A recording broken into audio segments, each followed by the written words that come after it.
Activity 11.16. Consider two children, say A and B. Let us say that they weigh same. Both start climbing on the rope separately. Both reach a height of 8 meter. Let us say A takes 15 seconds and B takes 20 seconds to accomplish the task. What is work done by each? Okay. So work done is given by potential energy. Here it will be potential energy because they are climbing to certain height. So work done equals to potential energy, that is equal to mgh. In first case weight दोनों का, mass दोनों का same ही है, and suppose let us assume that mass is 50 kg, g is 10 and height is 8.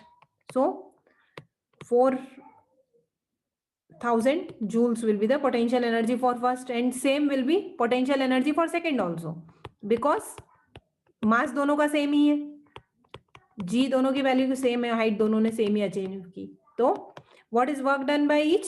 Work done by both of them will be same. Okay, they have written also work done is same. However, A has taken less time than B. Now time taken by A is 15 seconds and time taken by B is 20 seconds. Okay, so who has done more work in given time?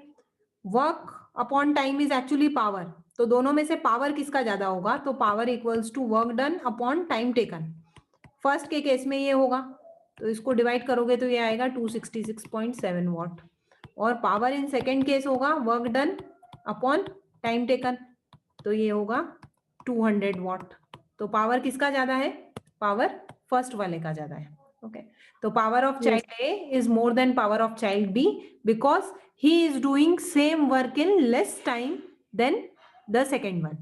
Okay, तो power is inversely proportional to time. अगर दोनों work same कर रहे हैं तो जो कम time लेगा वो उसका पावर ज्यादा है. मैम